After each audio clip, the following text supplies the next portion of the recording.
All right, YouTube, the problems in Venezuela haven't gone away. Just because nobody's really talking about it for a couple days doesn't mean that this workers' utopia Bernie Sanders style is getting any better. Oil prices would have to more than double in order for them to arguably break even. And even at that point, inflation has taken hold to such a great degree it would take years for them to recover.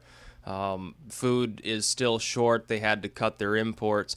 But now Maduro and his cronies have decided to simply invalidate the referendum to try to get rid of him. Essentially, most of the population wants Maduro gone, including a lot of people who are actual socialists. They supported Hugo Chavez. They just see Maduro as being inept, essentially. It's not quite fair for them to say so. He's kept with basically the same policies. The only difference is when Chavez was in control, there wasn't the problem of the oil prices collapsing. They're a monocultured economy. What people there need to realize is it's because so much of the economy is reliant upon oil.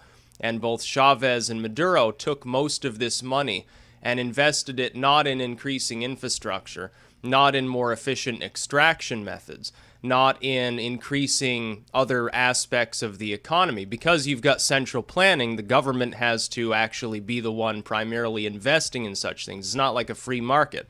In a free market, for instance, here, more or less in the United States, we get a corporatist system, but there are still free market elements operating, especially online and with very new technology. You look at something like drone manufacturers. They didn't wait for somebody to give them permission to prototype these things. There were aspects of what you saw during the tech boom. This is the same with 3D printing. Somebody in their garage develops some method to do these things and then builds a business around that. They get a loan, or maybe they don't even need a loan. Maybe a collective of different people sort of invest. They all know each other or whatever, and they sort of go from there. But if you've got a central planning system, as Venezuela does, the government has to not fritter away that money. What Maduro and before him Chavez did is fritter away that money on welfare programs, which is great for increasing quality of life and keeping things quiet in the short term until you have an economic problem.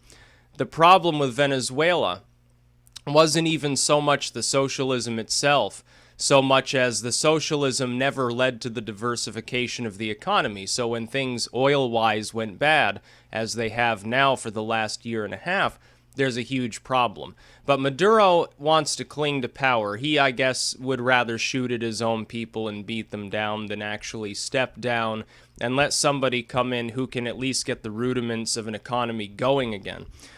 You have severe shortages there.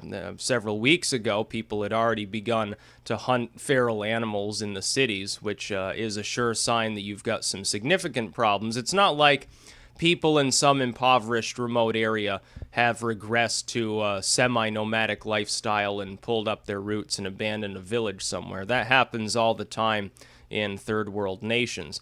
But even in third world nations, you don't often see such conditions in an urban area that has developed to some degree. Unfortunately, that development doesn't mean a stronger economy. It means you've got centralized oil and everything's paid for by centralized oil. So when oil prices begin to collapse, again, you have problems. But the opposition got many, many more signatures than it actually needed in order to bring forth a referendum. Maduro has simply unilaterally declared, oh, well, they're invalid. You have to prove your identity. Oh, by the way, the time's come and gone where you can actually submit that anyway, so tough fucking luck. So we'll see what happens next. We'll see if people get mad enough at Maduro, including, again, some of his own former fans that have no problem with the economic system. They blame Maduro personally, not socialism itself, which is wrong, but I can understand why. To somebody who holds to that ideology, they don't want to abandon the ideology itself. They're going to look for a scapegoat. They don't want to realize that central planning doesn't work if somebody doesn't know how to implement it, and even then it doesn't work very well. But we'll see what happens next, because you could see more rioting. You've seen it on a daily basis in their capital as well as elsewhere in Venezuela. Right now, things are quiet enough so that Maduro can not I guess have to worry about wearing a bulletproof vest everywhere he goes. But it's going to get to that point where Maduro won't be able to show his face in public without worrying about getting beaten to the ground by a sudden angry mob that spawns in an alleyway next to wherever he's speaking. Because this can be what happens to tin horn dictators, which is essentially what Maduro is now acting as.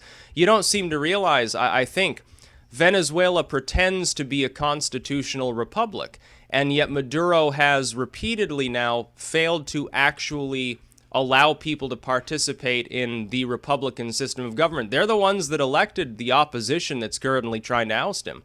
They're the ones that elected them into power in a democratic way.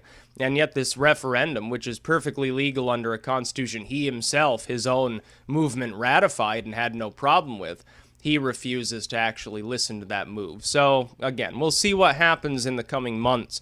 But I have a feeling that Maduro won't exist in the land of the living for very much longer if he keeps it up. If he doesn't relent and give in to some of the opposition's demands to at least quiet things down a little bit. And in that case, some of the socialists might start protesting and say that he's mediocre, he's soft, he's too weak on the horrible Western capitalistic pig imperialists or something. So it's going to be a difficult issue to watch him do this delicate balancing act. That's about all. Peace out.